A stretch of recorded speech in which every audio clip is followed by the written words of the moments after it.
I used to think the hardest thing about getting old was watching your body slow down. I was wrong.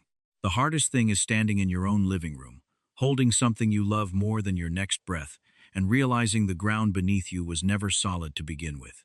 I'm 63 years old. I spent 31 of those years as a high school shop teacher in Morgantown, West Virginia. I know what it means to build something carefully, with your hands, from raw material. And I know what it means when a thing you built comes apart at the joints. I thought I knew the difference between the two. Turns out I didn't know anything. My wife's name is Renata. We married late, both of us. I was 44, she was 38. People said we were starting too old to have children. We tried anyway. We lost 2 pregnancies before our daughter Clarice came into the world on a Thursday morning in February, 7 years ago, at Ruby Memorial Hospital. 5 pounds, 11 ounces. She had a full head of dark hair and eyes so pale they looked almost silver, which surprised everyone since Renata and I both have dark eyes. The nurse told us eye color in newborns is unpredictable, that it settles over time. We nodded and smiled, and didn't think another thing about it. I want you to understand who Clarice was to me before I tell you what happened. She was the reason I learned to braid hair, badly at first, then passably, then well enough that she stopped crying when I did it. She was the reason I knew every song from 3 different animated movies by heart. When she was 4, she decided I was her best friend and told me so in the cereal aisle at the Kroger on Grafton Road. Loud enough that a woman 2 carts over laughed and said she'd never seen a man look so proud of himself. I was. I absolutely was. I coached her t-ball team. I drove her to piano lessons every Tuesday for 2 years, even after it became clear she had no particular gift for piano, because she liked going, and I liked the 40 minutes in the car with her. That's who I was when this story begins. A 62-year-old retired shop teacher who thought the best chapter of his life had already started. Renata worked as a project coordinator for a regional architecture firm called Callaway Briggs. Good work, meaningful work, and she was talented at it. Her supervisor, a man named Derek Holt, had been with the firm for 15 years. He and his wife Patricia had been to our house for dinner 3 times over the years. Patricia Holt was a librarian, quiet and thoughtful, the kind of woman who always remembered what you'd mentioned in passing and asked about it the next time she saw you.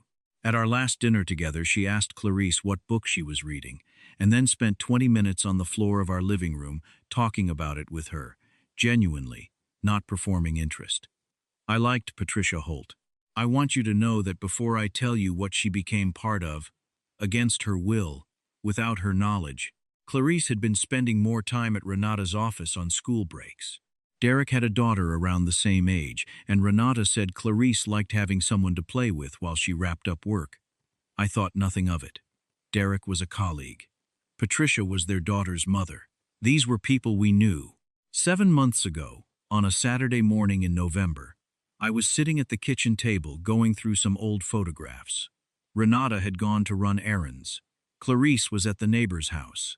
I was looking for a photo of my father to frame for my brother's birthday, going through a box of prints and old envelopes, when a folded piece of paper fell out from between 2 envelopes that had no business being in that box. It wasn't a photo. It was a card. One of those small square cards that comes with a flower arrangement. I picked it up because I thought I'd knocked it off the counter. I read it because it was open. It said, in handwriting I didn't recognize, "For our girl. Same eyes as her daddy, always." I read it 3 times. Not because I misread it, because my brain was doing the thing brains do when information comes in that the rest of you isn't ready for yet. It was stalling. I sat with that card in my hand for probably 4 minutes, which is a long time to sit still when you're the kind of man who's always got something to do. I put it in my shirt pocket. I went and I sat in the chair in the den, the old wingback I'd had reupholstered twice, and I thought, our girl, same eyes as her daddy, always. Clarice's eyes, those pale silver eyes everybody had commented on at the hospital, that the nurse explained away as newborn unpredictability. They had settled. They were still pale, still that unusual, almost gray color. Neither Renata nor I had eyes like that. I had told myself 7 years ago that it was just one of those genetic surprises. Throwback to someone's grandmother. That's what I told myself. I went to the kitchen. I looked at the contact list on the refrigerator, the one Renata had printed and laminated years ago with emergency numbers, school numbers, neighbor numbers.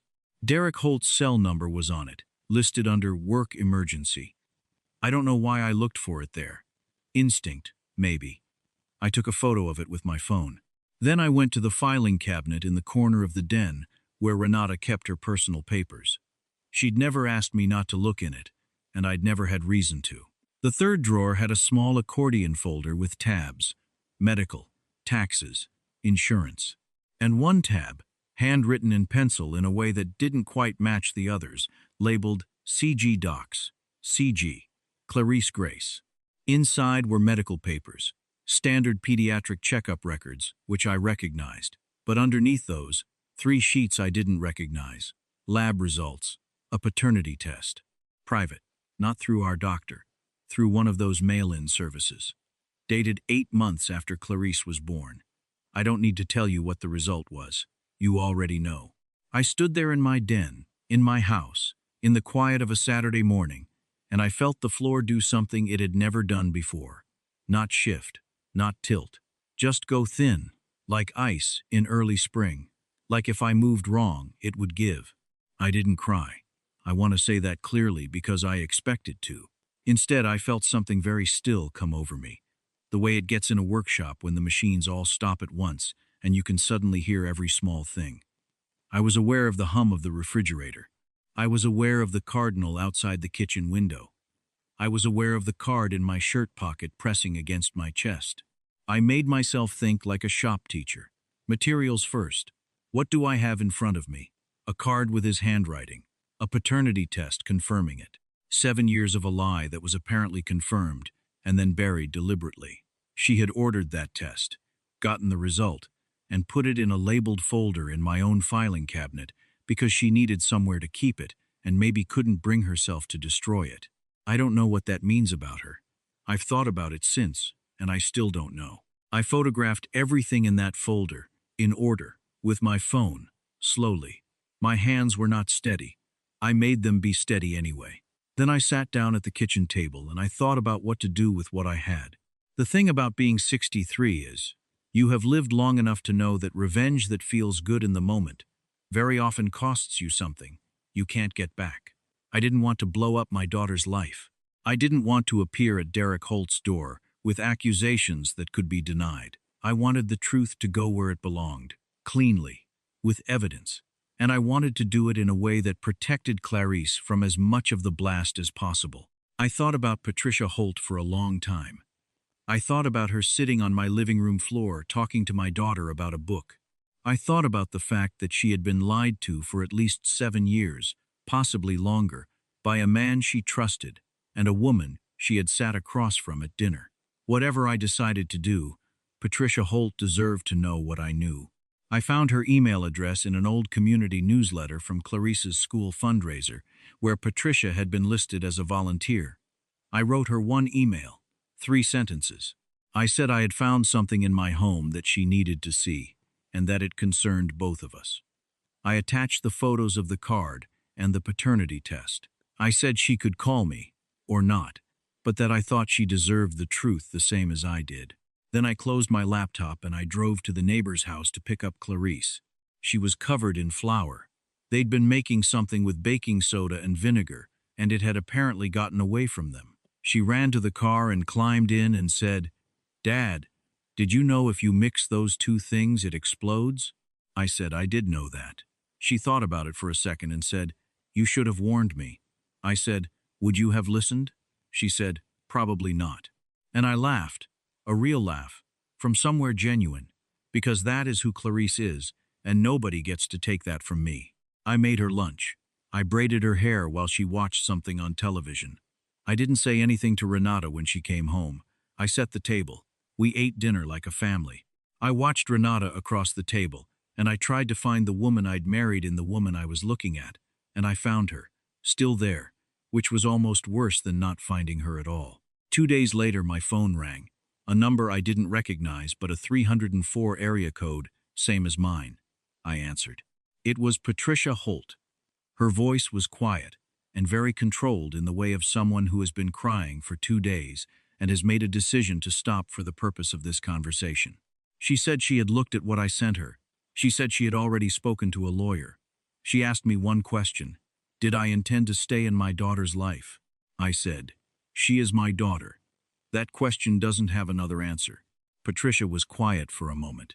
Then she said, good, I think that's exactly right. She told me she had confronted Derek the night before. She told me he had not denied it. She told me she was filing for divorce, and that she intended to be honest with her own children about why, at an age-appropriate time, and that she expected Derek to face consequences at work as well, since their firm had a code of conduct that covered relationships between supervisors and those they managed. She said all of this in the same calm, librarian voice she used to talk about children's books. I have never admired a stranger more. I will tell you the next part clearly, because the comments on stories like this always want to know, and they deserve to know. I sat down with a family attorney 3 days after that call. His name was Gerald Foss, an older man, semi-retired, who had a reputation in Morgantown for not wasting your time or your money. He told me that because I had been present at the birth, because I was listed on the birth certificate, because I had been the primary caregiver and had a 7-year established relationship with Clarice, and because there had been deliberate concealment of the paternity test result, I had a strong legal position. He told me to document everything I had, and to do nothing dramatic in the household until we had a strategy. I listened to Gerald Foss. That was, I think, the best decision I made in any of this. When I told Renata what I knew, it was a Thursday evening in December, 2 weeks after I found the card. Clarice was at a sleepover. I put the photographs on the kitchen table in a row. I sat down. I asked her to sit down. She stood for a moment, looking at what was on the table, and then she sat. She didn't deny it. That surprised me. I had expected denial first, and I had prepared for it. Instead, she looked at the card, the one that said, same eyes as her daddy, always, and she said, how long have you known? I said, 2 weeks. She said, I'm sorry. I said, I know you are. That's not what we need to talk about right now. We talked for 3 hours. I will not tell you everything that was said because some of it belongs to us and to no one else, and because some of it was the kind of raw, unprocessed grief that doesn't translate cleanly into a story. What I will tell you is this. She told me it had ended before Clarice was born. She told me she had ordered the paternity test because she needed to know for herself and then hadn't known what to do with the answer. She told me she had convinced herself, year by year, that it was better for Clarice not to know, and then that it was better for me not to know, until she had been carrying it so long she didn't know how to put it down. I believe some of that is true. I believe people are capable of a great deal of self-deception when the truth is too expensive to face. I told her I was not walking away from Clarice. I said it once, and I did not say it again because I needed to only say it once for her to understand it was not negotiable. Clarice is my daughter in every way that existed in that flower-covered car ride, and in every Tuesday on the way to piano lessons, and in every badly braided attempt before I learned to do it right. Nobody's biology changes what was built in those 7 years. Not one cell of it. I told Renata I was filing for divorce. I said it the same way, once, clearly. I am not going to tell you Renata is a villain, because I have been married to her for 19 years, and I know she is not. I am going to tell you she made a catastrophic choice, and then made the coward's choice of burying it, and that those two things have consequences that belong entirely to her. She did not fight the divorce. She has not tried to limit my time with Clarice. She has shown, in the months since, more decency about the aftermath than I would have predicted from the person who created it. That is a complicated thing to hold, and I hold it without pretending it isn't complicated. Derek Holt is no longer with Callaway Briggs. Patricia made certain that the firm's conduct policy was enforced, and she had the documentation to support it. The last I heard, he was working independently, which is what happens when your professional reputation gets ahead of you. Patricia filed for divorce within 30 days. She has been, from everything I can see, remarkably composed. The kind of compose that comes not from feeling nothing but from deciding what you're going to do with what you feel. Now, here is the part I need to say directly, because the people watching this always want to know, and they deserve a real answer and not a vague one. I went back to Gerald Foss. I told him I wanted to establish legal guardianship of Clarice, in a way that was protected regardless of what happened between Renata and me, or between Renata and Derek going forward. He filed the necessary paperwork. In the state of West Virginia, because I am listed on the birth certificate and have been the established primary parent for 7 years, and because there was no immediate legal challenge from the biological father, my position was formalized. Derek signed a voluntary relinquishment of parental rights 6 weeks after Patricia filed for divorce. Gerald said that was faster than he expected. I don't know what Patricia said to him to make that happen.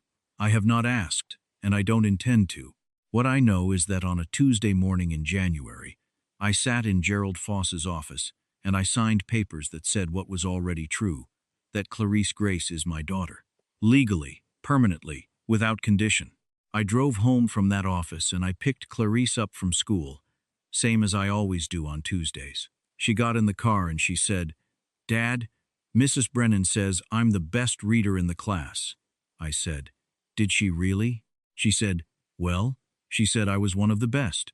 I said, "That's still good." She said, "I know, I was just trying out the other version." I said, "How'd it feel?" She said, "Pretty good, actually."